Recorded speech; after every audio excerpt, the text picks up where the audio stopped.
And let me give you a big welcome.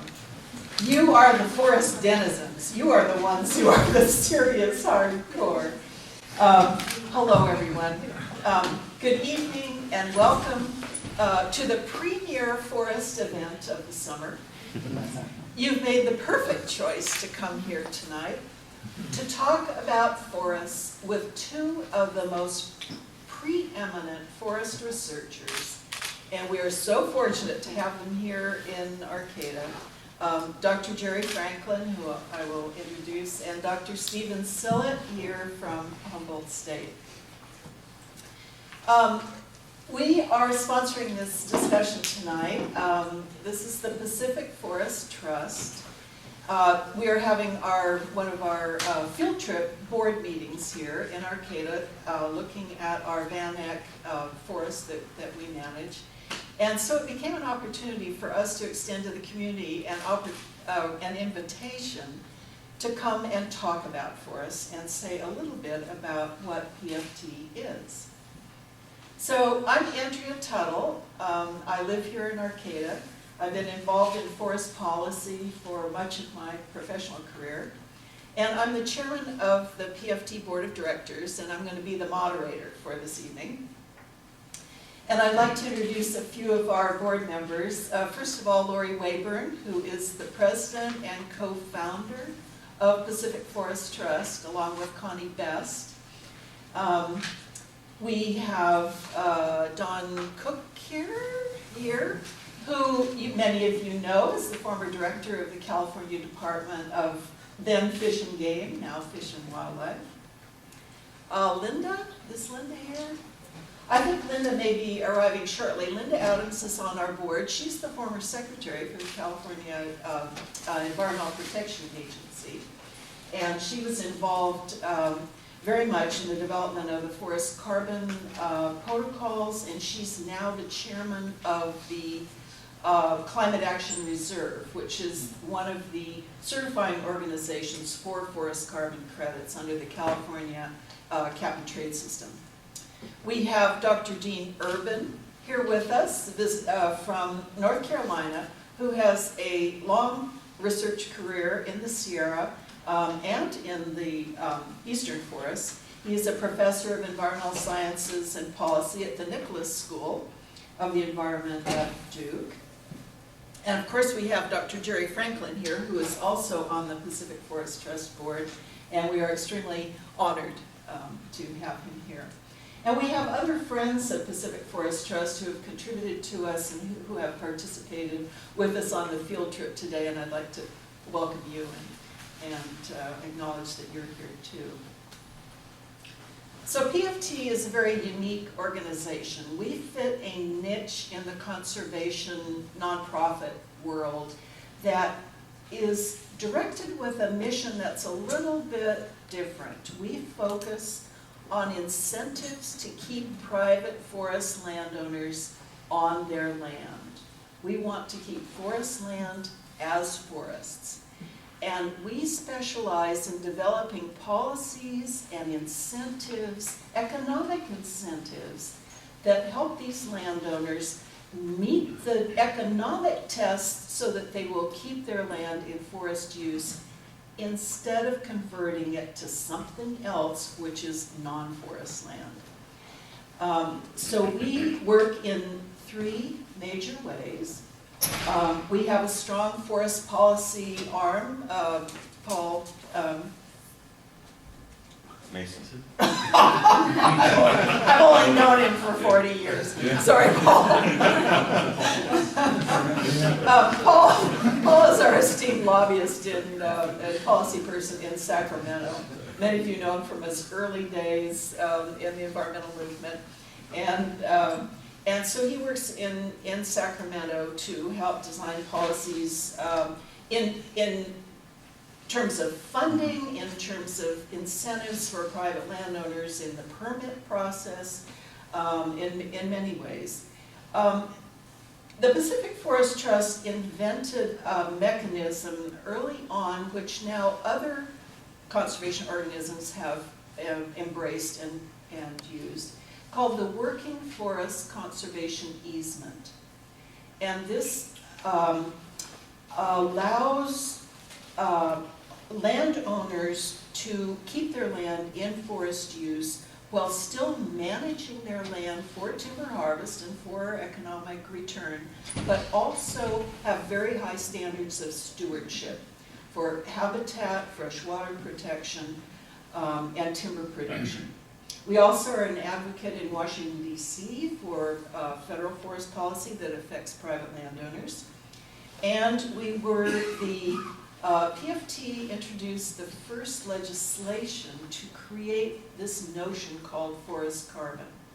And that has now matured. It started out in a voluntary learning mode and voluntary market, and it has matured to the point where this is now a legitimate commodity that forest landowners can grow and sell as a forest product, and they make the determination what makes sense for them and the mix of products that they would like to sell. This is now compliance quality, the protocols have evolved. But PFT really was in the door at the very beginning to help set the standards for that. So we also walk the walk. We actually manage forest land. We were just out there today. We have second growth redwood forests in different stages of condition that we are trying to restore and bring back, and develop the age class and the stockings on it. And we are indeed selling into the voluntary market with carbon offsets as well. And we serve and we work as a land trust. That is one of our core activities, where we work with landowners on the land primarily, well, throughout California, in Yosemite, in the Sierra, in the Sinkyone, and with a focal point now in the Mount Shasta area and the Klamath Cascades.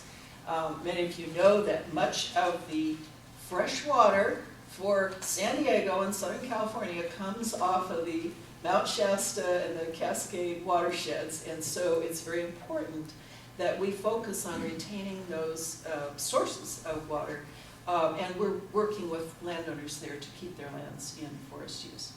So tonight we are here to talk about old forests. So like many of you, we have special interests in the science and the ecosystem values of old forests. And we also have special reverence for their longevity and the special magic that old forests have. So we're meeting here. We're taking advantage of having Jerry on the board and Steve Sillett here to talk about old forests tonight. We're scheduled in the room from 6 to 7:30, and I'd like to propose that we start with a guided discussion. I'll pose some questions here, but then very soon we want to open it up to all of you to join in the discussion with your questions, and we can let the evening develop. So let me briefly introduce our two experts, and then we'll open the conversation. Let me start with Dr. Stephen Sillett. Steve is a scientist who studies the ecology of tall trees and the forests that they create. He's a professor here at Humboldt in the Department of Forestry and Wildland Resources, and he holds the Kenneth Fisher Chair in Redwood Forest Ecology. He was raised in Pennsylvania. He came out to Oregon and went to Reed College, where he studied lichens in the canopy of old-growth Douglas fir forests. He graduated in '89. He then went back to the East Coast to the University of Florida, where he studied bryophytes in the cloud forest canopies of Costa Rica. He then came back to Oregon State for his PhD and resumed his studies on Douglas fir canopies. And he earned his PhD in botany and plant pathology at Oregon State. His research now focuses on the ecology of the world's 5 tallest trees, and he will tell us about that. Many of us know Steve, though, and I bet that's where most of you know him, is from pictures on the cover of National Geographic magazine, hanging from the canopy, suspended with ropes, meticulously discovering and measuring that entire ecosystem that we have no clue of, that's in the canopy that we don't see, and we are learning because of Steve's work and his athletic his skills, what is going on up there. This is, you know, we think that we've discovered everything about the globe and everything about ecosystems of the earth, and there are still things to learn, and Steve is doing it. He recently had along with Bob Van Pelt, who I think is here, and some others have a seminal paper that's just been is now out on increasing wood production through old age in tall trees. So now, Dr. Jerry Franklin is a professor of ecosystem analysis at the University of Washington, and this is his second career. He already had a first career with U.S. Forest Service with the Pacific Northwest Research Station in Corvallis as the chief plant ecologist. And those of you who are old enough know that Jerry has made his mark in many ways, and he was a member of the famous Gang of Four, along with Jack Ward Thomas, who were commissioned or arm-twisted, beckoned by Congress to solve the problem of the spotted owl, northern spotted owl in Pacific Northwest forests. The bird had been listed. It brought the economy to a crisis point. We needed science and a plan on how to deal with it on federal lands.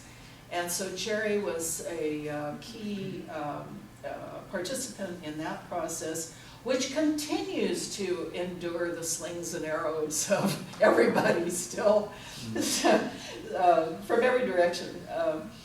But now we're at a point when we can actually evaluate how well those early prescriptions were, how well they've been carried out, and so I hope we can hear some of that tonight. You can find citations about Jerry in countless publications. One of my favorites describes him as a professor with the College of Forest Resources at the University of Washington. He's sometimes referred to as the guru of old growth. His mission in life is to cut the best deal I can for forests and trees in a world that's dominated by humans. He's credited with modifying the way that trees are harvested. These new techniques have retained biodiversity in many of the world's forests. His love for the woods surfaced at the early age of 4, and by age 9, he knew he would grow up to be a forester. Even today, Jerry can often be found wandering in the forest, whistling and talking to his 500-year-old Douglas fir friends. He's also been dubbed the father of new forestry, and thankfully, he has planted his ideas over a wide landscape and a whole generation of new foresters who now are carrying this message forward, and it has been a true paradigm shift in the way of thinking about forests from the way we used to think about them to now more ecological management, and his wisdom is being carried on through his students. He's served on the boards of the Nature Conservancy, the Wilderness Society, the Ecological Society, the Conservation Fund, and of course now with us at PFT. He's the recipient of the Heinz Award. Those of you who, this is a unique award by Teresa Heinz in honor of her husband, who was a senator, for transforming forest management. And this is very special. He is about to be inducted into the American Academy of Arts and Sciences, which serves the nation as a champion of scholarship, civil dialogue, and useful knowledge, and was founded by John Adams and James Budun, and was included in its membership John Hancock, George Washington, Benjamin Franklin, Thomas Jefferson, Alexander Hamilton, John Audubon, Longfellow, Emerson, Alexander Graham Bell, and so we're extremely honored to have him here. So you now have a mental image in your head, you know, of the esteemed individuals we have here to talk with us. So let's begin the discussion. And I'd like you first to get your own mental image going. What do you see in your mind's eye when you think of old forests? I just got back from vacation from Yellowstone, and there in the middle of a corner of the park, you see a 50-million-year-old petrified redwood, when the park was flourishing with redwoods and maples and magnolias. And then we came back through Oregon, through John Day National Monument, which used to be a tropical jungle with a Panama-like climate, with metasequoia dawn redwood forests. So in the view of our human time scale here, how should we be defining an old forest? What characteristics distinguish an old forest from typical non-old forest?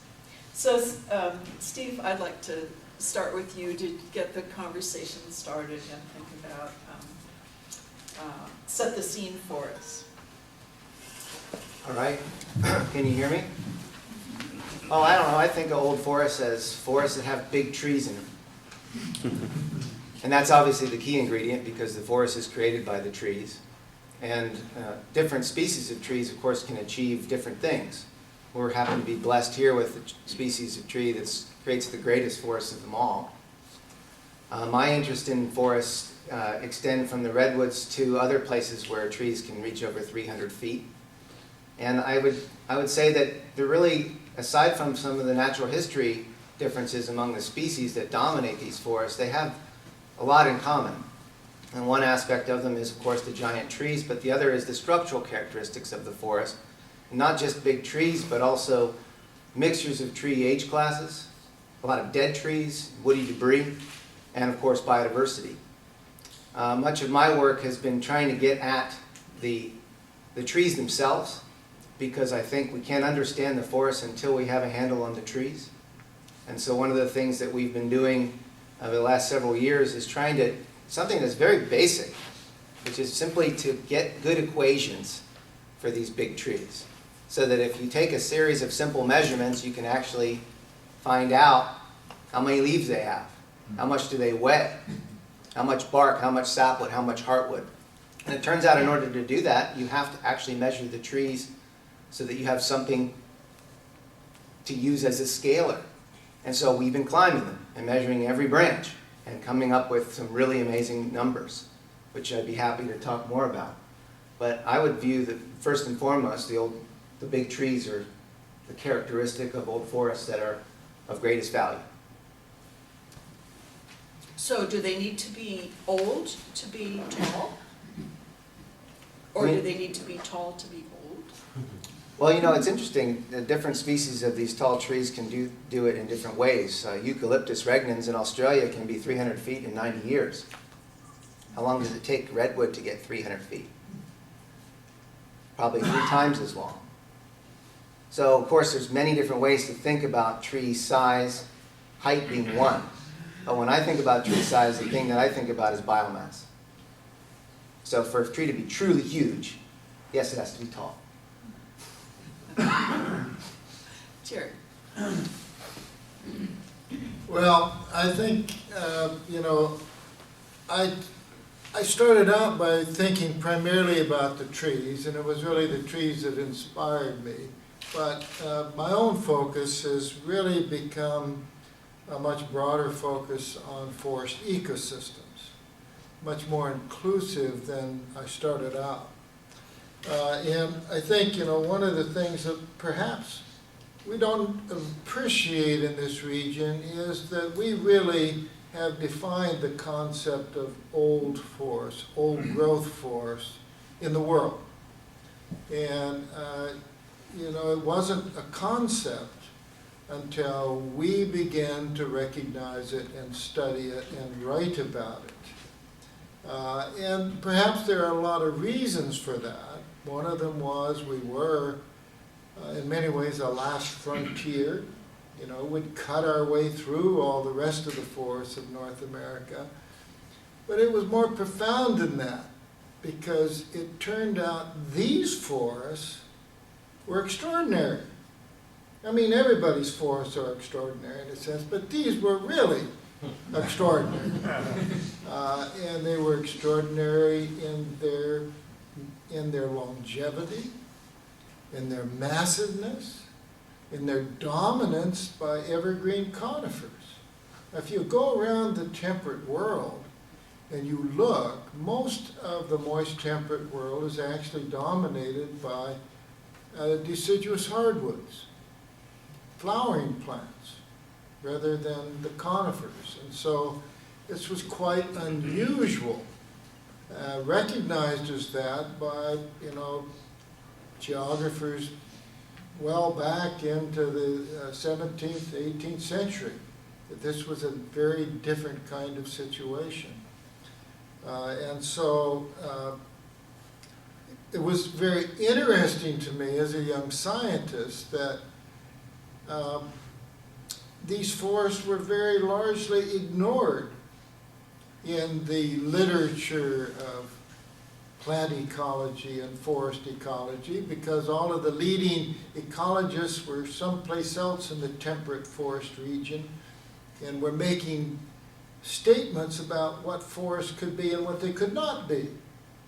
And they were doing it without taking account of these forests in the Northwest, which represent, and without question, forests with the greatest potential in terms of the accumulation of organic matter. They don't take a backseat to anybody, certainly not to the tropical rainforest. So I think, the thing that we really do need to recognize is that we created the concept of old growth forests. We made it a part of the global dialogue, which other people have picked up on.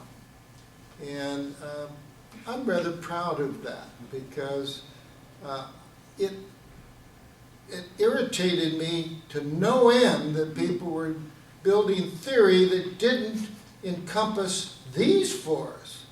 And that isn't going to happen anymore. And we have people like Steve and Bob who are out there totally redefining what a forest can do in a very quantitative fashion. As we go along, maybe I'll say something else about old forests, because we do need to appreciate that there are many different kinds of old forests. And some of those forests require active management. And those are the frequent fire forests, which are so prominent in the Intermountain West and in the Sierra Nevada. And it makes a huge difference in terms of what we do about those forests in order to sustain them. And my point being that some of these old forests require nothing more than to be left alone, at least until climate change makes itself felt, while other forests with incredible old trees really are going to require a significant amount of stewardship if they are going to be sustained. So,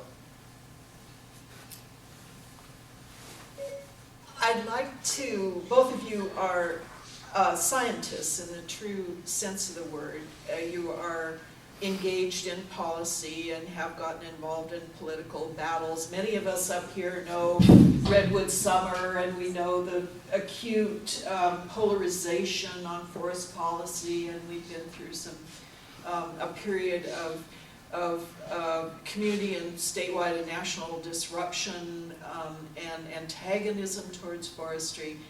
But you have kept, although you've been sensitive to that, it has not, the policy side and the political side has not really been where you have focused most of your professional work. You have done the kind of research which we depend upon. So Steve, I wonder if you could expand somewhat on the actual research. What kinds of questions about forests intrigue you that have driven you to the kinds of work that you do? Okay. Well, I started getting interested in forests mostly from a tree climbing perspective. I got real turned on by big trees when I was in college and used it as a stress relief exercise mostly. But then when I get up there in these giant trees, and some of the first trees I climbed were here, without ropes, like an idiot. But I noticed some things up there that were really surprising. I started seeing stuff growing all over the place I didn't expect. And so a lot of my early work was getting at the linkages between the structure of the tree and the attendant biodiversity, the stuff that you see growing up in its crown. So that was much of my early work. But then the more I started doing that, the more I realized that the trees themselves were more interesting to me, because it wasn't really understood how they did what they did, nor was it understood how old they were, how much they weighed, or what their growth potential was. And so we've just finished, Bob Van Pelt and I have been leading an effort. Jerry's been advising us on this for the last 5 years with most of the funding from Save the Redwoods League to get a comprehensive perspective on California's redwood forests. And so we focused on the 2 species of California redwoods. And we distributed a network of plots from all the way from Jedediah Smith down to Big Sur, and then from Calaveras down to Freeman Creek Grove. And we put in these intensive plots where we basically measured everything. And a subset of the trees in these plots we climbed and measured every branch and did dissections of the branches to develop equations to predict how many leaves on the whole tree based on non-destructive measurements, and a very rigorous set of structural data that ultimately we've been using to figure out what is the above ground biomass of a redwood forest. How much leaf area does it have? But then the other thing was, from a tree perspective, how much wood do they make, really? And what are the determinants of that? What's their growth potential? And how is their growth potential affected by their structure and by their age? In other words, is there anything about age itself that curtails a tree's productivity? So one of the big things we've been trying to do for the last 5 years, and we've succeeded, I think, is to separate at the tree level what is more important in terms of its productivity, its age or its structure. And long story short, we found that actually age is not a major determinant of a tree's productivity, and there is no evidence for senescence or the decline in productivity with age at all. Can't find any evidence for it. What we find instead is that structure is really what's driving productivity. And by structure I mean size, but also things that relate to the tree's vigor. And you can think of vigor, I mean size is easy to think of. How many leaves does a tree have? How much cambium? How much does it weigh? But vigor is a different thing. Everybody knows about tree vigor. We use the term vigor a lot. Like this tree's vigorous, this tree's not. This tree's just kind of hanging out. This one's growing like crazy for its size. So really vigor, think of vigor as size-independent growth potential. And what is it that determines a tree's vigor? It has nothing to do with its size. It's the balance between the respiratory load of the tree and its photosynthetic capacity. In other words, for its size, how many leaves does the tree have compared to how much surface of cambium where it's producing wood across? And when you take size and vigor out and ask the question, is there any other source of variation in tree productivity that's related to age? The answer is no, there isn't. The oldest trees in the forest are often the fastest growing. Why? It's not because they're old, it's because they're big. I mean, it's a simple concept, but it turns out that it can change the way we think about forest management. Because in order for a tree to produce a lot of wood, it doesn't need to be old. It needs to be big. By big, I mean it has a lot of leaves.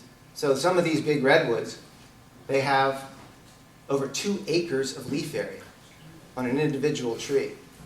And when you look at how much wood biomass they're making per year, some of these trees are putting on nearly a metric ton of biomass a year. Individual tree. Why? It's not because they're old, it's because they have a lot of leaf area. So that's mostly been what we've been after. And now what we're doing, we put this network of plots in. where we measured everything meticulously. And now, somewhat regrettably, we have to go back and measure every damn tree again. We're going to measure every diameter again, every branch, every fern, every log, after 5 years. And our goal here, because first phase was develop the allometric equations that we can then use to expand our simple measurements of changes in things like trunk diameter and crown volume up to total productivity. So we will soon know what is the total above ground productivity of redwood forests. And I can tell you it's probably the highest in the world, because these are the biggest forests in the world. It's basically all about size. I'll make some observations about what Steve just told you. One of them that is a really important lesson for you to take away from this is the fact that they are making measurements of real forests out in the forest. And it's a really tragic trend of modern ecological science that there's been more and more emphasis on theory and on modeling as opposed to the collection of empirical data.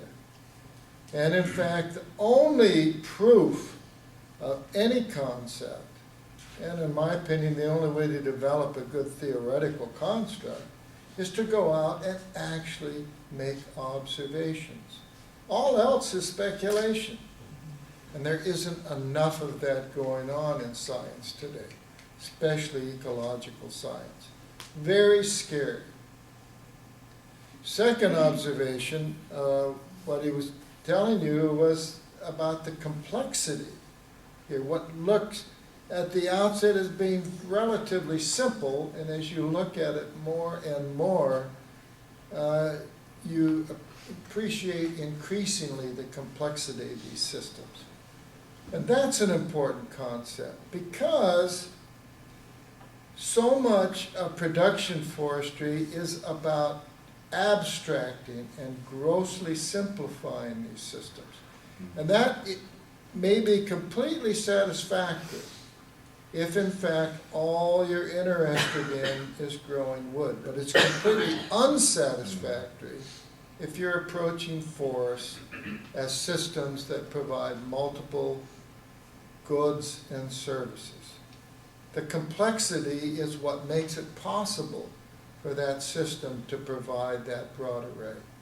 And when you abstract it, when you simplify it to simply one stage of forest development, one kind of tree, one size of tree, one function, productivity, you lose most of the rest of the system in terms of its capabilities.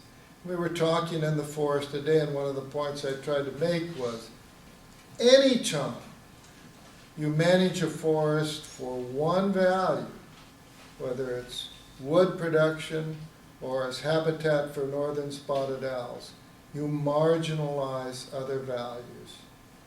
The last thing that I'd just point out to you about what Steve was relating was epiphanies, discovery, and the incredible surprises that you have. And I know Steve has had them. I'm going on 80 years old, and I'm still having epiphanies, which I love, because I just love it when nature reaches around and just slaps us across the face and says, "Ha! You didn't know squat." And for me, one of the great early epiphanies in my career was the recognition that the logs lying on the forest floor might have a function. I mean, think about those big logs lying on the forest floor. And as a young forester, I was taught those were a waste, a fire hazard, an impediment to my travel, just a general pain, okay? Before it finally occurred to me, something that massive just might have an ecological function. And I used a log to illustrate the concept of epiphanies to my students. Seeing something for the first time that was there all the time. And it's so obvious in retrospect, which is so much of ecology. You know, you just wonder afterwards, and you tell your students these exciting things that you have discovered, and it's like saying, you know what? Water runs downhill. Because it's so obvious to them in retrospect, and yet it was so hard for us to see it in prospect. Yeah. And there's no end to it.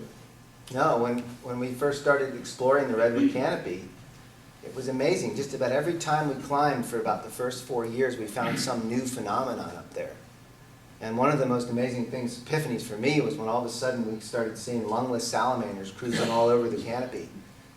They only breathe if their skin is wet, and they live in 300 feet off the ground, and there's lots of them all over. What the heck? But there's all kinds of things that you can only find out about forests of this stature if you actually look. From the ground, we get a very biased perspective of these systems. And I think part of the lack of appreciation for the growth potential of old trees comes from just a simple bias of being able to actually detect change in diameter at the base of these giant trees and actually get a repeatable tape wrap. You wrap your tape around it, the next year it shrunk. Damn, it didn't grow, it shrunk. No, a piece of bark fell off the backside. So that's what we've really been able to tease apart, is by getting these samples of wood inside the trunks and doing this all up and down the tree, and then piecing it together in 3 dimensions. You realize, my God, these trees are cranky. Unbelievable growth rates, even though the rings are tiny. So yeah, lots of epiphanies. I'll just point out also, we haven't found a way to get into the soil yet I know. in the same non-obtrusive way that we've been able to get into the canopies. So. That's a sore topic. No data. One of the aspects of old trees that we are learning to appreciate more and more is that they are a tremendous sink of carbon. They are storage. Here we are emitting fossil fuels, and the CO2 is building up in the atmosphere. And what is one of the most primary ways of bringing CO2 out of the atmosphere? It's through photosynthesis and storage in wood.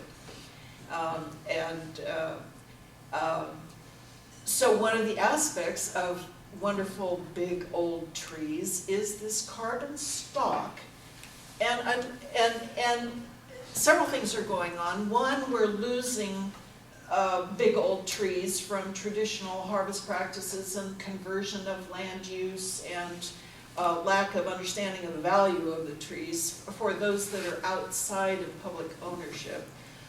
We have public debates over whether we can harvest any big old trees or not in order to further the stewardship of the entire stand. As Jerry was referring, there are some cases where we do need to manage big old trees.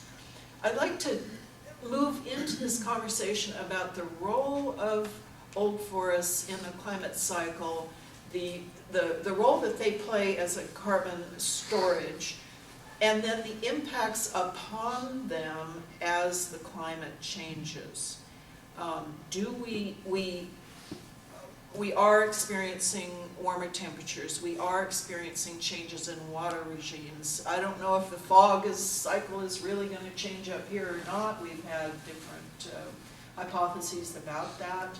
But I'd like to move into the carbon part of the story. Okay, so maybe I'll start with the carbon part, and Okay. then the climate change is a whole other thing. Okay, well, let's But start with the we have to ease into it. basic carbon Well, think of it this way. So the fastest growing trees in the world are not redwood trees. They're eucalyptus. And why are they the fastest growing trees? I mean, by far they are the fastest. Well, in part, at least the one species, the Eucalyptus regnans, is the fastest because it doesn't invest anything in protecting its wood from decay. So they put everything into growth. And even their bark sloughs off, say, a photosynthetic bark. They're outrageous creatures. Like I said, they can get to be 300 feet in 90 years. So an old-growth Eucalyptus regnans forest might have an enormously high rate of stand-level productivity in terms of the amount of carbon fixed into producing biomass per year. But when you get to a certain age in these trees, there's also an enormous amount of decay and loss of biomass internally from decay. Most of the big old eucalyptus that we've climbed are hollow. So it very well could be the case that they're losing as much carbon from their biomass through decomposition as they're fixing through photosynthesis. So what is the carbon sequestration capacity of a forest like that? We put a plot in Victoria, in the tallest forest in Australia, back in 2002. And there was a giant 7-foot diameter log, right, freshly fallen at the base of one of the trees we were working at. We'd walk across it to get to the tree. We came back in 2007, 2 years before that whole place burned down, and that log had lost and was now less than 2 feet high, turned to mush. Now, that's one extreme. The other extreme is redwood, which grows more slowly, but a great deal of the wood that they make on an annual basis is converted to decay-resistant heartwood. Now, eucalyptus heartwood doesn't have any more decay resistance than its sapwood, similar to Sitka spruce. But redwood not only is making a lot of wood, but a lot of the wood it makes is turned into decay-resistant heartwood, so that a 7-foot thick log on the forest floor 5 years later is going to look just about the same. Maybe it'll lose some bark. So what's the carbon sequestration capacity? What's the residence time? In order to assess that at the forest level, you have to take into account the species. The other thing, the statement I made earlier, a tree doesn't make a lot of wood, a tree doesn't need to be old, it needs to be big. But to sequester carbon, there is a component of age that's important. Rotation age redwood trees, let's say 50 years, 60 years old. How much of the annual wood production is converted to decay-resistant heartwood? About 50% if you're lucky. By 100 years, it's about 60%. A 2,000-year-old redwood on an annual basis is making a certain amount of wood volume, the sapwood beneath the cambium, but the heartwood is expanding underneath it almost at pace. So 95% of its annual wood production is converted to decay-resistant heartwood. So pound for pound, those kinds of forests with decay-resistant dominant trees, they're the ones that have carbon sequestration. Even though you might have a higher carbon density in a eucalyptus forest than some redwood forest, you're not going to have nearly the sequestration capacity. So that's an issue that needs to be understood. So there is a component to age in terms of the form of carbon. It can be locked up in decay-resistant heartwood or not. I broaden it out, and building on Steve's comments. What we have in this North Pacific coastal region, this region that runs from roughly, the Bay Area all the way up to the Gulf of Alaska, the moist forests on the Pacific slopes, are forests that have an extraordinary capacity to sequester carbon. Now, these are productive forests, but that's not the magic. The magic of these forests is that they're composed of species, not all, but many species that have the capacity to grow for long periods of time, to survive, they're long-lived, and in the process of that, to accumulate very large amounts of slowly decayed wood that has significant decay resistance. Now, the redwood is the extraordinary ultimate example of that. There's no question about that. The capacity of an old-growth redwood forest to sequester carbon exceeds that of any other system by a factor of 3 or 4. It's huge. Even our Douglas fir hemlock forest. But what we have is a region full of superlatives with a redwood piled on the top of that. And because of that, we have a region here that can sequester huge amounts of carbon. And what we've done historically, if you just think in these Pacific coastal forests about the average amount of carbon sequestered. In the last 200 years, what we have done is drawn that dramatically down to where it's a tiny fraction of the amount of carbon that was once sequestered by these northwest coastal forests. And so what does that mean? That means we have tremendous capacity to begin filling that back up again. Not all the way. We're not going to ever go back to where it was in 1800, but we have a tremendous capacity to sequester carbon by, for example, not only retaining the old forests we've got, which is a no-brainer, but also by beginning to use longer rotations. And by doing that, you begin to fill back up that incredible capacity that we have for carbon sequestration. So, that it's enough to actually make a difference in the global carbon budget. It's not just in the air term for the global carbon budget. So, will it solve the problems? Hell no. We can't, no one thing we do can possibly deal with our issues with atmospheric, the CO2 in the atmosphere. But can it make a significant difference in the short and mid-term? Yes, it could, unquestionably. And in the process, it would increase the overall capacity of these forests to provide other goods and services at the same time. So it really makes a difference. It could really make a difference, just depending upon the kinds of decisions that we make as a society. One last word, just so I get this in, because I don't want you to go away thinking I'm suggesting in any way that we cut old forests or old trees. The forests that do need restoration are the forests that grow on the sites that are historically frequent fire sites. The pine and the mixed conifer forest, not the Pacific slope forest. And those forests are in a state now of instability from the standpoint of carbon sequestration. And we could change that and make them stable stocks of carbon by restoring them. But in the process of restoring,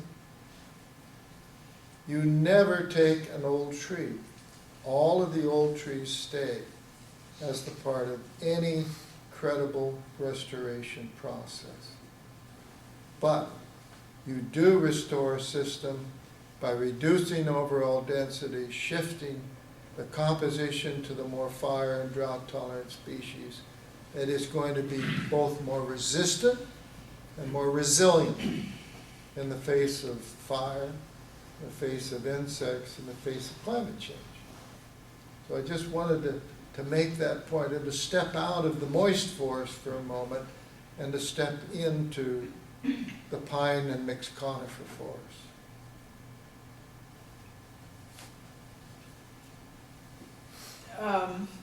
This is Where all, to now?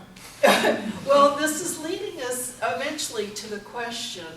We're developing this story of the value of the forest, the function of the forest, what they do, the characteristics. I'm edging towards the question of what is the viability of old forests given the pressures upon them. There are management pressures on them. There's the demand for wood products. There's the demand for short-term investment return. There's fire issues as stands have gotten too out of a natural fire regime condition. We have climate change impacting the viability of old forests. Can we expand on what kinds of forests are you picturing, and what do you see as their future? Are these big old trees in Australia going to be around for a while or not? Are these Well, you know that Pacific, Northwest forests, what kinds of threats? And then the interior forests as well. So Steve? well, Australia has got a tough road ahead. Our forest that we studied over there burned in 2009. All of our trees were killed. 400,000 hectares burned. Towns were lost. And now it's coming back very densely in eucalyptus again. That's the cycle over there. And projections are it's going to get more intense, a lot more hot days, more extreme days. Now, you mentioned fog earlier, and there's this whole thing about what's happening with fog. It's pretty foggy here. I haven't seen much of a decline. Interesting thing about fog on a day like today, there's not a whole lot of photosynthesis going on compared to a sunny day. Light levels are much lower. And what we're finding is, coincident with the declining cloud cover that was documented using airport visibility records, there's a spike in wood production in our old growth forests. So the North Coast redwoods are producing more wood now than they've ever produced, at least as far back as our cores go, which is about 1,500 years. The rates of wood production about 40% higher now in our old growth redwoods of Humboldt County than they have been over the last several hundred years. One of the most amazing, striking examples of this is northern Humboldt County Redwood National Park, where we have some plots deep in the woods. And one of these sites has some of the tallest trees. And when you look at the rings on these trees, they're very, very small until about 1970. And then they're getting bigger and bigger. And they're getting bigger and bigger and bigger. The rate of wood production there has more than doubled since 1970. Why? Well, there's more light availability. It's the only thing that could possibly explain it. So is that climate change? And it's an unforeseen type of climate change. So when we talk about climate change, we have to keep in mind there's going to be some winners, there's going to be some losers. Productivity can go up, it could also go down. Fire frequencies can go up, but other forests might grow faster. So it's not a simple bad thing to consider. Is it greater wood production in Humboldt County a good thing? If that's what we see in climate change, is that a good thing or a bad thing? But those are some of the issues that we have to deal with managing these forests. Their capacity for wood production is today higher than it's been, potentially for 1,000 years. So that's a consequence of climate change. Then you go down to the Sierra. We have a plot down in a place called Freeman Creek Grove where giant sequoia mingles with sagebrush. And there it hasn't rained in many months. And it was 110 degrees there today. And that forest has been, the fire suppression has gone on so long in there, it's choked with white fir and incense cedar. And the sugar pines are all dying. Giant sequoias don't look bad at all. They look great. But what's going to happen when it does eventually burn in there? So that's a frequent fire forest that has giant trees. But that's going to need some active management. Because of water competition? The fuel load at this point is ridiculous. And now there's so much drought, there's a lot of these trees are dead and dying. Not the giant sequoias. Giant sequoias look great. We were just down there. Green cones look good. But not so much the sugar pine, not so much the white fir. And now there's a lot of them. A lot of them. So that's an issue. I was just part of just co-chaired a workshop on the impacts of climate change on forests of North America. And one thing right at the outset is that I don't think very many of us think that climate change is going to come gently, quietly, modifying a species at a time. I think most of us believe that climate change is going to be very profoundly experienced through disturbances, through perhaps more severe and more frequent disturbances by wind, by fire, by drought. And some of that, of course, the coup de grace will be insects in many cases. So, looking at the northwestern forests, I think, what we can see right now is that probably the coastal forests, the forests that are right on the coast, and that's a lot of the redwood forest, probably all of the redwood, the majority of it, I'll put it that way. And on up the coast, the spruce hemlock forests that go up the Oregon and Washington coast and on up to Alaska are probably not going to experience as profound an impacts with climate change.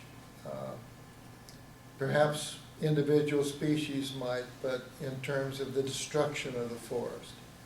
Once you begin to move back away, however, from the coastal strip, there's no telling what's going to happen. And it's interesting, I think we understand less about what's going to happen, for example, in the Douglas fir hemlock forest region, the moist forests of western Washington, western Oregon, some of northern California, than we do about almost any other forest system. It's just not clear what the consequences are going to be. However, all of that says we have no justification whatsoever for cutting any of those forests. Okay? As far as I can see, we have no basis whatsoever for essentially cutting any of the existing old and mature forests that we have. It's all that remains is, essentially all that remains of it is on public land. And there's no essential requirement for us, either for the good of the forest or for good of society, to actually do anything to that forest.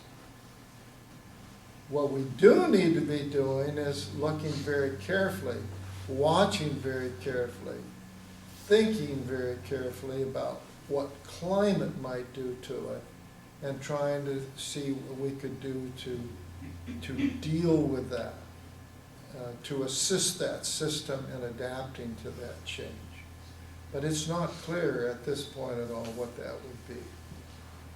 So, I guess I want to say one more thing. Old forests are off the table in the lower 48 states. And the only place that they're really still on the table is in Canada and in Southeast Alaska. So, it's not an issue for us anymore here. It isn't going to happen. We aren't going to cut any more of those forests.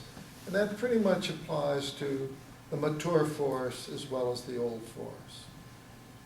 So what we do have to be thinking about is how climate change may impact those and what we can do to collaborate with those forests in terms of adapting and adjusting. Should we get some? Yes, I think we're just ready. I was going to ask you if you had any further particular points you wanted to make, but I'm ready to I open could it go up. on and on. But We both could go on. Let's get your, take a deep breath and get your, okay, we're ready to go right here. Hi, Why don't you, introduce us, tell us. my name is Kimberly Baker. I work for EPIC and the Climate Forest Alliance. I've been monitoring national forest timber sales for about 15 years.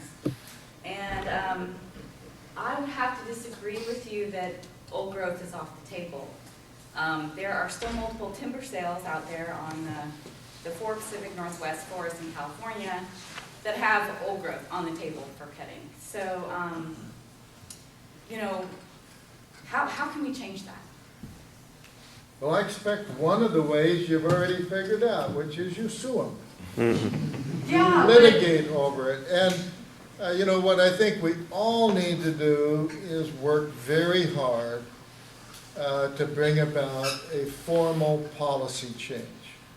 And I would not disagree with you at all that some old trees, people are still proposing to cut. Okay? Some of the old foresters have not given up, all right? And some of the old forests are still there. But fundamentally, we're done with that. It's not an acceptable thing in our society to be cutting those forests. You know that.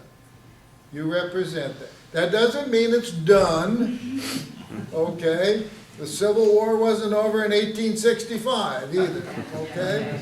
But essentially, when you go back to 1980, in 1980, we were fighting over whether there was any value at all associated with old growth. And none of us anticipated that at the end of the 1980s, essentially, timber harvesting would be essentially shut down in the Pacific Northwest. No one could anticipate that, right? So society's moved to a different place with regards to that. We don't need those trees. We don't need to remove those trees for the sake of that forest. And we are fundamentally not going to be doing that kind of thing on federal forest lands. In part, because you aren't going to let them. We're getting more artillery. Yeah, and in part, I'm going to do everything I can to make sure that that doesn't happen. All right? So it's time for old and mature trees to be off the table and for us to move to the stewardship of the forests that we've already manipulated on the public lands. Okay, Bill. Okay, so you've got these stands with lots of old trees in them, and there's a real variety of trees in a forest that is 150 to 300 years old. Are you saying that no manipulation, nothing can be done in those? You just got to treat them as parks and lock them up and not do any fuels manipulation or burning or any timber harvest? And that's the best thing to do? Here's what I said. That's what I'm asking now. Let's hear a little more detail when you say let's put them off the table. Put them off the table means, to a lot of people, it means don't touch this area. Well, that's pretty complicated to talk about, Bill, but certainly, there are a lot of forests out there that we have in various ways modified. And the biggest example of that is the dry forest, the frequent fire forest system. And there's just simply, no question. And the sorts of things that you're doing here in the Redwood region, Pacific Forest Trust is doing, where you're essentially, you're not working in pristine old growth forest, but you have old trees as part of those systems. And you just incorporate the retention of those trees into the management activities that you're doing. So, the principle is simply one of we don't go into pristine old growth forests, and we don't cut old trees anymore, in principle. And I think it's a viable thing to do. So, now, you'd have to give me a specific kind of situation if you wanted to get into detail. Well, Jerry, what about this? Maybe over dinner. Okay. Steve, do you have any response from that side? Lori, So, introduce yourself for the. sorry, Lori Wayburn with a very hoarse voice. One of the questions I have for you, you were defining old as big forests, or big trees. And what I was hearing you talk about is actually complexity. That we define old forest by complexity, more than just by the size of individual trees. And also that we define it more as not just an assemblage of trees, but as a system where trees potentially communicate with each other, as some of the, soil biochemistry is now beginning to show. So that it's not just trees that are living organisms, it's forests that are living organisms. So that was one thing I was hearing from you, and I'd love you to talk a little bit about that. The other thing, though, is that when we look about going forward, it seems to me that one of the things that we can do is manage these systems to restore that complexity. We can't get all of it back, and we're now part of it, we being all the people. We're living here now. So we've added our own complexity to that. But I wonder if the big challenge in silviculture at this point is really how do we restore the complexity that keeps that overall system functioning? So I apologize for my voice, but those are my two questions. Well, it's funny you should ask about restoring complexity, because we've initiated a study to figure out if that is possible. For example, can we have marble murrelet habitat in second growth forests, and what would be required? So we've been working in second growth, we just started last week, to see if you can damage trees strategically to accelerate the development of reiterated structures that could serve as nesting platforms. That's an intensive approach. But in order to get to the point where that might even work, you have to start with something that already has stature. You start in that Scotia tree farm there next to the highway, and you do manipulations, all that will be lost when those trees gain, even approach their stature. So you have to start with something that already has some. So we've started with 100-year-old second growth. And that is a very important thing to try to understand. But the other thing is, I think, and this isn't going to be true of all forest types, but certainly for coast redwood, I keep coming back to coast redwood and the wet stuff. I think to restore complexity, we have to rethink the concept of rotation altogether. I would like to take that out of the dialogue and start thinking about single tree selection systems that might allow managed landscapes to accumulate trees that have stature, where these trees are set aside for their value in carbon sequestration and the fact that they're continuously increasing their rate of productivity as they get bigger, but also their habitat provisioning. So those are the three values that we can achieve by having an alternative approach than rotation. So extending rotation isn't going to do it, because we're not proposing you're going to extend your rotation for 1,000 years.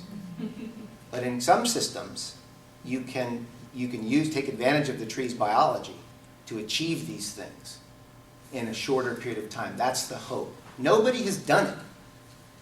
Show me a place where you've restored an old growth forest from a clear cut. You can't find it in the Pacific Northwest. You may not be able to find it anywhere. Maybe the sand pine scrub in Florida.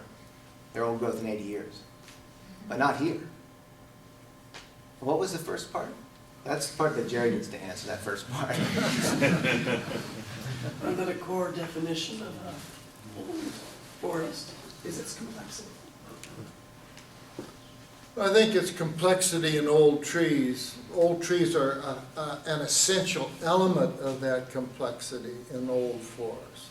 But I think Steve's absolutely right on that we ought to stop thinking about rotations. We ought to stop thinking about discontinuity between generations of forest. We have to begin to think about continuity between generations of forest. And so, for production forestry, the concept of, it starts up and then you cut it all down, start over again fresh, that's fine. That's not forestry, that's agronomy. That's an agronomic approach to forestry. And it's not really a stewardship of a forest system. It's trying to create and repeatedly create, that productive young forest plantation. That's not forestry based on principles learned from forest ecosystems. But in any case, that's what Steve's talking about is absolutely right. That the way that we're going to achieve the complexity and the functions and the biodiversity that's representative of old growth forests is not by growing forests for 300 or 400 years or 1,000 years. It's going to be by managing forests so that you retain and sustain all of those elements as part of your management regime. And you do it by not terminating it all and starting it over again. That's the only way we're going to do it. You know, it's interesting, those big old trees on the landscape, the good news is they're the fastest growing trees on the landscape. They are really cranking. And what's interesting with fire suppression, we look at our giant sequoia growth records, which go back 1,000 years, and you can track the individual tree's rate of wood production. Prior to California statehood, which was 1850, there was a lot more extensive fires in the Sierra Nevada. And what happens to a giant sequoia when it burns? Well, it doesn't die, but it gets set back. It loses its leaf area that it has to be rebuilt. So the growth rate in the trunk goes down.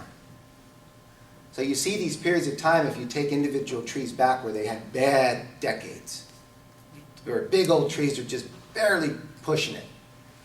Well, what's interesting is after 1850, with fire suppression, the big old trees are growing really fast. And in fact, they're growing faster than you might expect based on their size, even. And why might that be?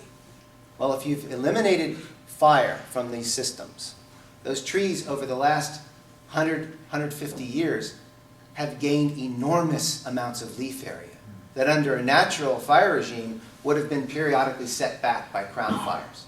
So now these big trees are just fully foliated. The tree on the National Geographic, that tree had 2 billion leaves on it.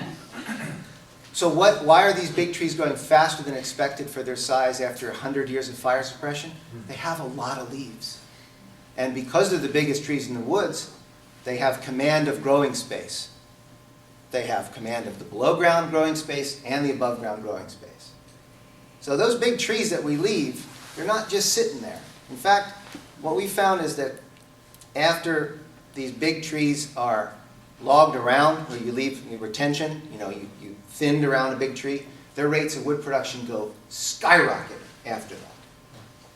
There was a forest that was logged in the 1870s in a place called Whitaker. It's partially logged, giant sequoia. Scattered big guys left, they took the rest of them. We've, of course, now only have the scattered ones that are left. We've climbed and cored them, looked at them. What happened after 1870s? Their growth rate tripled for 2 decades.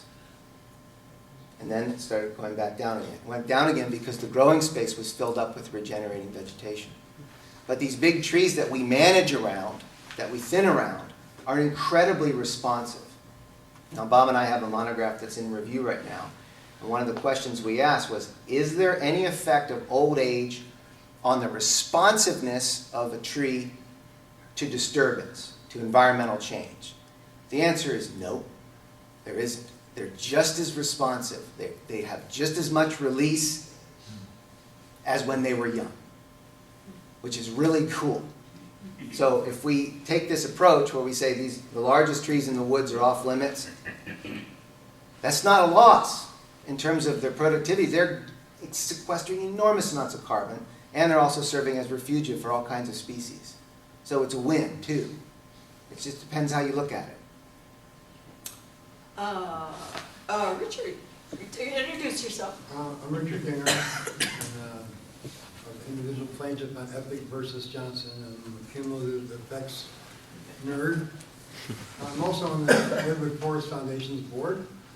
And you saw Redwood Forest. Almost all the trees are 45 years or younger. And you have debt, you have productivity, and I know Gary with Green Diamond, they have economic concerns. So where and how are we going to get incentives to grow these larger trees selectively, or however you want to deal with it, when, what's it, net present value and all that drives things. It's crazy. It's absolutely crazy. And what Mike Fay and I talked about, a revolution in the way we manage our coastal forests, I don't see it happen. We don't have the will, and the government doesn't have the way to give landowners incentives to do what you're talking about doing. And we're screwed. To take advantage of their capacity for growth. Yeah, and to have a forest that is, returns economic benefit, but increases in value, in size, and quality, and complexity. Because that's not where the forces that we deal with every day are going. But there could be a shift though, with now that we can put a price on the amount of carbon being sequestered. If we could properly monetize that. That's possible. My eyes always roll back in my head when I hear about all the carbon stuff. And it is successful, and I praise Pacific Forest Trust and all that, but it's like, human nature, and there's more and more people and less resource, and there's no conservation ethic that's gonna mean jack, given the economic peril of everybody's facing in the debt. Everybody lives on debt from little to big. And gotta cut it, gotta grow it, gotta make money out of it. And we're stuck in this. We're in a rut. We need leadership that's going to say, well, Jerry Brown had leadership there when he was young. And now we got rolling twin tunnels. What are we gonna do? Well, you're absolutely right. There is a problem with where the global capital markets are in terms of how they judge success. Okay. A Harvard business model discounted present net value. The positive thing is that isn't the criteria by which the majority of forest landowners manage their land. So if you are a company, a corporation who competes globally for capital and you have to play that game, you're stuck, okay? And you're gonna be on short rotations if you're in the wood products business, because that's the way you're gonna be able to compete for that capital. Fortunately, however, the majority of the forest land in this country is not owned by corporations of that sort, not owned by TIMOs, REITs, etc. Majority of the forest land in this country is owned by small, non-industrial, private forest landowners, most of whom don't make decisions don't even make their economic decisions based on discounted present net value. They need economic return, but they don't need 12% on everything that's considered to be capital or convertible to capital, okay? Plus, we have a lot of lands, forest lands in the United States that are owned by the federal government, who certainly doesn't have to manage its forests that way, and owned by trusts, who certainly don't have to manage the forest that way. Washington DNR doesn't manage its forest lands based on discounted present net value. Needs economic returns for the trust owners, but not maximizing return on investment. And similarly, we have the Indian reservations, and certainly the tribes have need for economic returns, but they aren't looking for 12% on anything that you can call capital or convertible. So you're absolutely correct. It's a huge issue. It's why some of our most productive forest lands are not managed to maximize wood or carbon or any other value, but simply to produce a return on investment. Fortunately, that's not the majority of our forest lands. Not here, not in the world. So, absolutely, you're right. And it ought to be changed, in my opinion. This is not the way the world should be run. But it doesn't apply to the majority of our forest land in the United States. But it applies to a hell of a chunk that affects us in this region. I agree. And, it's When you're saddled with debt, then you are looking through that lens. How do you, Well, it needs How to do be you a handle it? cultural. And it's a huge Answer. issue for us in Oregon and Washington. Our most productive forest land was in whose hands? It was in the hands of vertically integrated corporations who managed it, in fact, to provide a wood supply to their manufacturing facility. A change in the tax law, not intended to apply at all to timber, and a decision by IRS that in fact that tax law would be applied to timber resulted in our most productive forest land, all the Site 1 and most of the Site 2 in Oregon and Washington, ending up in the hands of TIMOs and REITs who have no commitment to the long-term management of that forest for wood or any other damn thing. Highest and best use. I agree with you, that is a problem. But it isn't the problem for the majority of our forest estate. Thanks, let me move, keep going here, Paul. So Paul Mason. Paul Mason. Thank you, Andrea. With Pacific Forest Trust, I work on policy issues in Sacramento for us. And from where I sit over there, which right now is very smoky, because we've had several different fires already in the region, the fire issue and dealing with both the legacy of past management on the landscape, a lot of even age management, and then our extremely effective fire suppression tactics for the last 100 years really strike me as being the next biggest policy question facing certainly in California. And you touched on this a little bit and sort of highlighted that this is very much an issue from your perspective as well. But can you talk any more about how you might suggest approaching that, particularly in the more fire disturbance-driven areas of California?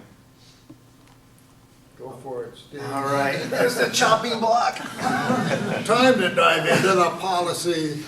Well, I think, Or even the ecology. I think that really one of the only things that we can do to overcome some of these problems that are legacy of 100 years of fire suppression is actually log some of these forests. And that the chainsaw is our friend in these fire-prone forests. I mean, I mentioned that stand in Freeman Creek. We need to go in there. God, I'm going to be strung up on this one. We need to go in there and log And what would you log? the white fir. Now, what's interesting is in Mountain Home State Demonstration Forest, they are logging. And Bob, maybe you can second me on this one. It's one of the most impressive stands I've ever seen. Very well managed. And they're taking out a lot of the fuels. And they're Managed actually, by the California Department of Forestry. and they actually have found a market for the white fir. And they're doing a great job. And they're not taking the giant orange trees, the big broccolis, they're leaving them. But that's, I think, one of the things we really need to do. And if we can find a way of getting some of these biofuel systems more mobile, maybe Hans upon, he's not here, but he's got his eye on that ball. But yeah, I think we need to use all the tools at our disposal. One more. You got? Yes, please. Okay, Allie Friedland with Matul Restoration Council. So I have a little bit of a conundrum.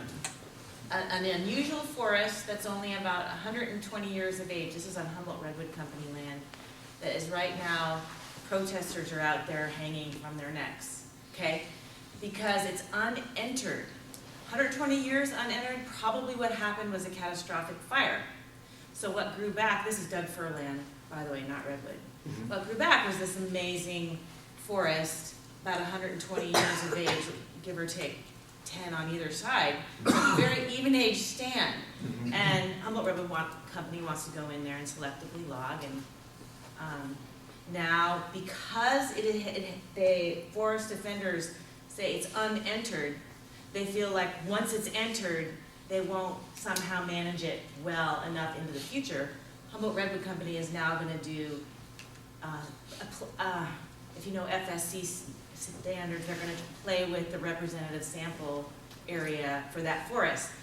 My question is, and what I'm excited about in hearing is how much that forest will take off. And I couldn't tell you exactly how many stems an acre there were, maybe more on the level of 15 to 20. A lot of stems. It's not, it could grow into an old growth forest.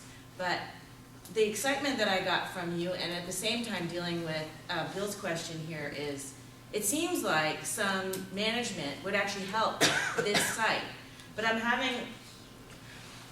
understand where the forest defenders are at in that they say it's unentered, it's on steep slopes, and we should let it grow into an old growth forest, but it seems like it could get pushed a little by having some selection logging since we're suppressing fires still. If we had had fires, there probably would be less stems. I don't know, just a sort of a conundrum to throw out for you in the Doug fir biomes. Any thoughts on how you would manage it, I guess is my question. Well, one thing's for sure, if you don't clear cut it, the trees that are remaining will grow fast. So there's opportunity to increase the rate of wood production in a forest like that through thinning. There's opportunity to increase the rate at which those trees gain stature. So if you want big trees faster, one tack, leave it go. How long would it take for you to get a 90-meter tree? How long would it take if you manipulated the stand? Right, and that's what I'm hearing, but are there research papers on Doug fir about that specifically? Mm-hmm. Yeah? Okay, I'll talk to you. Yeah, it works. Oh, now I see. Okay, we've got just a quick minute here. All right, I guess you could give me the quickest version possible. I'm Janelle, I work for Department of Fish and Wildlife with the Timberland Conservation Planning Project. And I'm wondering if you could speak on behalf of the diminished older redwood systems and the effect on the advancement of barred owl and decrease in northern spotted owl. And then I guess the second prong to that question would be, with second and third growth forests, does the northern spotted owl stand a chance even with residual old trees? I'm thinking in long term. This is a big question, but I guess anything you want to throw out there. Where's Lowell? And management recommendations. I saw him. Lowell's right here. Why don't you try this? So the question was about the relationship between the barred owl and the northern spotted Well, owl? barred owl and diminished older redwood forests, and kind of the long-term hope for northern spotted owl. And then also keeping in mind the second, third growth, managed forest, and the residual elements throughout. And if there's any hope that the northern spotted owl can continue existing in that type of system long-term. And I realize this is. I study bark and leaves.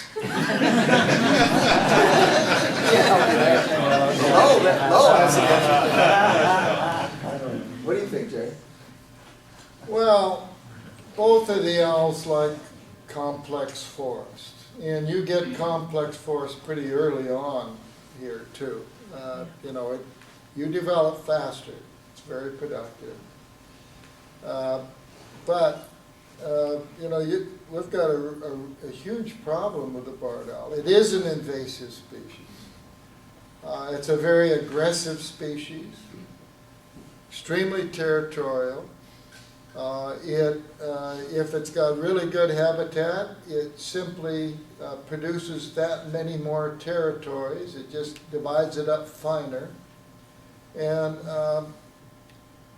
I think at this point in time, it's a reasonable hypothesis that the barred owl could essentially force the northern spotted owl to go extinct. I think that's a real possibility. So, and I don't think, the habitat at this time makes a whole lot of difference one way or the other. That is to say, there isn't some habitat there that is better for barred owls and some that's better for spotted owls. It's all better for barred owls. And so we have, as a society, I would say, our choice is going to be whether or not we are going to, what is the word they use in the world of spies? With prejudice, manage to reduce the problem with the barred owl. It's a big story, but there's a piece of it. And there's not an obvious habitat component as much as this managing the species. That's kind of what I'm getting. Yeah, they're very competitive. The barred owl is very competitive with the northern spotted owl. And I don't think that having more habitat suitable is going to make any difference in how it sorts out. And I don't think most owl biologists do either. So the only hope I have is that you know, that somehow, particularly maybe in the drier part of the range of the northern spotted owl, it finds a niche that it can persist in, that the barred owl doesn't care enough about to drive it out. So with that, let me thank you That's for a negative let me thank, no, it's